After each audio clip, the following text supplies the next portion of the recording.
আৰু কোনোবা আছে নাই ন? আমাৰ ফালৰ পৰা এইখিনি মৰম আৰু শ্ৰদ্ধা তোমালোকলৈ আমাৰ অনুষ্ঠানটো আমি সামৰণি বাহিৰত বেনাৰ আছে, এটা ফোন নম্বৰ আছে, এইটো লৈ যাবা, কিবা অসুবিধা পালে কণ্টেক্ট কৰিবা, ঠিক আছে?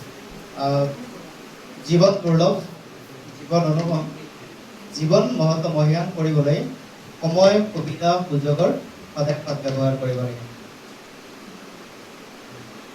জীৱনক দুনাই নাপাওঁ। আমি মৰাৰ পিছত আকৌ মানুহ হ'ব পাৰিম, আমি কোনেও ক'ব নোৱাৰো।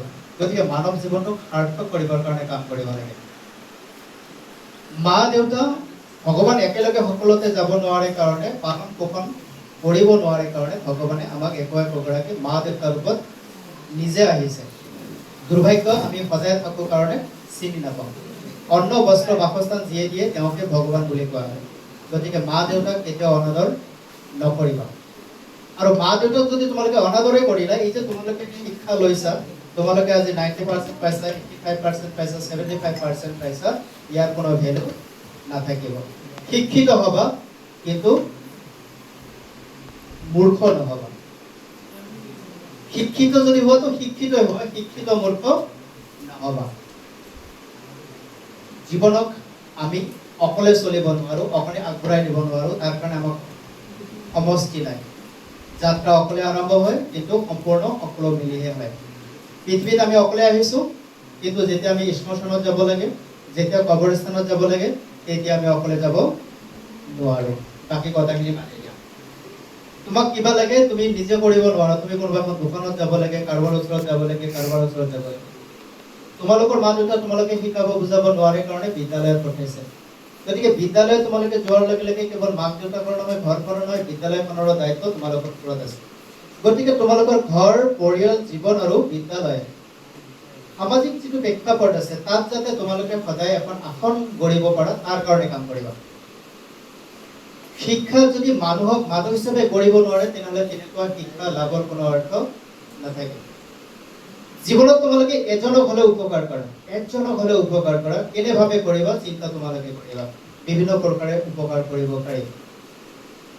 ৰক্তদান কৰি উপকাৰ কৰিব পাৰি, কাৰোবাক অন্নদান কৰি উপকাৰ কৰিব পাৰি, কাৰোবাক কিতাপ বহি কলম দি উপকাৰ কৰিব পাৰি, কাৰোবাক এখন বস্ত্ৰ দি উপকাৰ কৰিব পাৰি, কাৰোবাক এটা গছ পুলি দি উপকাৰ কৰিব পাৰি, কাৰোবাৰ যদি আছে 10 টকা 5 টকা 20 টকা দি উপকাৰ কৰিব পাৰি। এনেকি কোনোবাই যদি ৰাস্তা এৰাইছে, তেওঁ ৰাস্তাটো দেখুৱাই দিও উপকাৰ কৰিব পাৰি।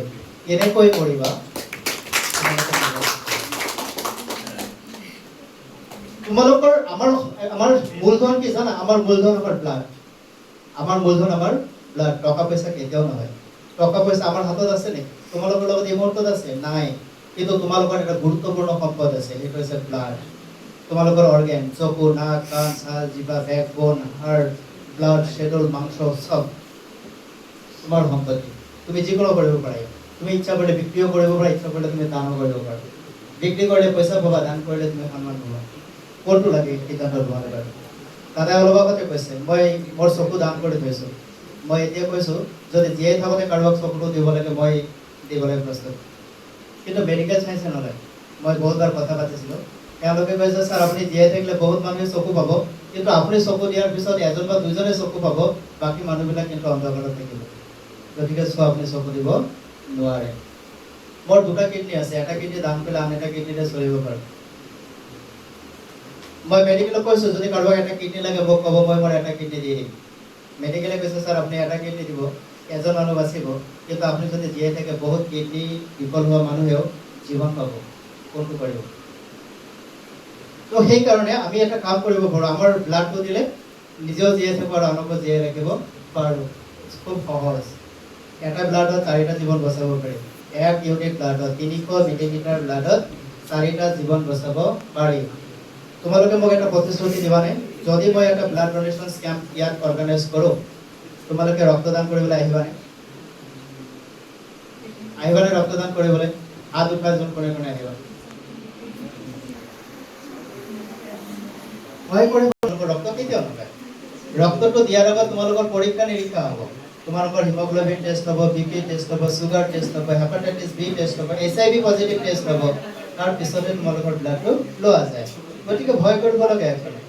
ওকে, ইয়াত তোমালোকে দেখিছা এইবিলাক চব ব্লাড ডোনেশ্যনৰ চাৰ্টিফিকেট হয়। কিছুমান আমি লওঁ, কিছুমান নলওঁ, কিছুমান আমি এৰি থৈ আহোঁ। কিছুমান চৰকাৰী ফালে দিয়ে, কিছুমান NGOৰ ফালৰ পৰা দিয়ে, কিছুমান এনেকৈ দিয়ে। আৰু তোমালোকে জানি খুব ভাল হ'ব, তোমালোকৰ সন্মুখত যিজন মানুহ থিয় হৈ আছে, এইজন মানুহৰ দেহাটোও নিজৰ নহয়। আপুনি দুটা জানে, বাকীটো নাজানে। মই চকু দান কৰিছোঁ আজিৰ পৰা প্ৰায় 1.5 বছৰ আগত। মই মোৰ অংগ দান কৰিছোঁ আজিৰ পৰা প্ৰায় 1 বছৰ আগত। আৰু মোৰ গোটেই শৰীৰটো মই মেডিকেলত দান কৰিছোঁ আজিৰ পৰা 6 মাহ আগত। অৰ্থাৎ মই মোৰ নিজৰ অধিকাৰ মোৰ লগত নাই। এতিয়া মোৰ শৰীৰটোক যদি মোৰ মা দেউতাও কয় যে শৰীৰটো মোক লাগিব, নিব নোৱাৰিব, কাৰণ অলৰেডি মই চহী কৰি সম্পূৰ্ণ অথৰাইজ মেডিকেলক দিয়া হৈছে। এতিয়া মেডিকেলত তোমালোকে যদি কেতিয়াবা মেডিকেলত চায়েন্স কৰি ডক্টৰ হ'বলৈ যোৱা, তেতিয়াহ'লে হয়তো মোৰ শৰীৰটো তোমালোকক ডক্টৰ বনোৱাত সহায় কৰিব পাৰে। ভাল কাম নে বেয়া কাম? আচ্ছা, মই মৰিলে কি কৰিব? পুৰি পেলাব। মুছলমান হ'লে কবৰ দিব, কিবা কামত আহিব। কিন্তু যদি মোৰ শৰীৰটো মেডিকেলত যায়, মোৰ চকু দুটা চকুৰে দুজন মানুহ পৃথিৱী চাব, দুটা কিডনীৰে দুটা মানুহ জীৱন চলিব। মোৰ শৰীৰৰ ব্লাড কিমান লাগে? 6 লিটাৰ ব্লাড থাকে শৰীৰত। সেই ব্লাডে কিমান মানুহ বাচিব? 300-300কে ভগাই দিয়া, 300-300কে ভগাই দিয়াচোন, কিমান মানুহ বাচিব? বহুত মানুহ বাচিব। মোৰ শৰীৰত প্ৰায় 16 কেজিমান হেৰি আছে, শ্বেয়াৰ আছে, মানে মাংস আছে। তো কিমান মানুহ এই মাংসৰে উপকৃত হ'ব? যিখিনি মানুহ ইমাৰ্জেঞ্চি মাংস লগা হৈ যায়, বেলেগৰ পৰা কাটি আনি লগাই দিয়ে, কামত আহিব। মোৰ ব্ৰেইনত আমাৰ এই মগজটোত 3000 ট্ৰিলিয়ন চেল আছে। 3000 ট্ৰিলিয়ন। 1 বিলিয়ন মানে কি? 1 বিলিয়ন মানে 10 লাখ। 10 বিলিয়ন মানে 1 কোটি। তো ট্ৰিলিয়ন মানে 30 কোটি। তো ইমানখিনি চেল মোৰ ইয়াৰ ভিতৰত আছে। তো এই চেলটো যেতিয়া বিজ্ঞানে এক্সামিন কৰিব, তো কিমান মানুহ উপকৃত হ'ব ভাবিব পৰা তোমালোকে। আমাৰ যিটো লিভাৰত 72,000 নাড়ী থাকে। কিমান থাকে? 72,000 এই পেটৰ ভিতৰত। তো কিমান মানুহৰ উপকাৰ হ'ব তোমালোকে কেলকুলেট কৰিব পাৰা? নোৱাৰা ন? তো imagine that. Okay, it's very necessary. আমি কেৱল খাই বৈ জীয়াই থাকিলে নহয়, খাই বৈ জীয়াই ৰখাৰ নামে জীৱন, খাই বৈ জীয়াই থকাৰ নাম জীৱন নহয়। এই যে মানুহে কয় খাই বৈ জীয়াই থাকিলে জীৱন, খাই বৈ জীয়াই থকাৰ নাম জীৱন নহয়। খাই বৈ জীয়াই ৰখাৰ নাম, তোমালোকে শব্দটো সলনি কৰি দিয়া, খাই বৈ জীয়াই ৰখাৰ নাম জীৱন। প্ৰকৃতিক চোৱা, তেওঁলোকে নিজেও খাইছে, লৈছে, আকৌ আনকো দিছে, সেইকাৰণে জীৱন। সেইকাৰণে মানুহ জীয়াই জীয়াই মৰি থাকে আৰু বাকী প্ৰকৃতিয়ে মৰি মৰি জীয়াই ৰাখে। আমি মৰি মৰি জীয়াই থাকো, তেওঁলোকে মৰি মৰি। আচ্ছা, তোমালোকে যে ফলটো ছিঙি আনা কি কষ্ট নাপায়? ফুল ছিঙি আনি পূজা কৰা কষ্ট নাপায়? ডাল কাটি আনি হোমৰ জুইত দিয়া কষ্ট নাপায়? তো তেওঁলোকে মৰি মৰি জীয়াই ৰাখে, আৰু আমি কি কৰো? জীয়াই জীয়াই মৰি আছো। সুখ নাই, শান্তি নাই, আনন্দ নাই, আছে একোটাই নাই। তো আমি কি জীয়াই আছো নে মৰি আছো? ডেফিনেটলি আমি মৰি আছো। গতিকে আমি মৰা নহয়, আমি জীয়াই থকাৰ কাৰণে কাম কৰিব লাগিব। তো হোপ সো মই খুব সোনকালে এটা ব্লাড ডোনেশ্যন কেম্প কৰিম, আৰু তোমালোকে যিয়ে যিয়ে দিম বুলি কৈছা, তোমালোকে কাইণ্ডলি নামটো মোক লিখি দি যাব। আৰু তোমালোকৰ কাৰণে মই স্পেচিয়েলি আমাৰ NGOৰ ফালৰ পৰা চাৰ্টিফিকেট প্ৰভাইড কৰা হ'ব, আমাৰ হস্পিটেলৰ চৰকাৰী ফালৰ পৰাও চাৰ্টিফিকেট প্ৰভাইড কৰা হ'ব, আৰু আমাৰ এই অফিচ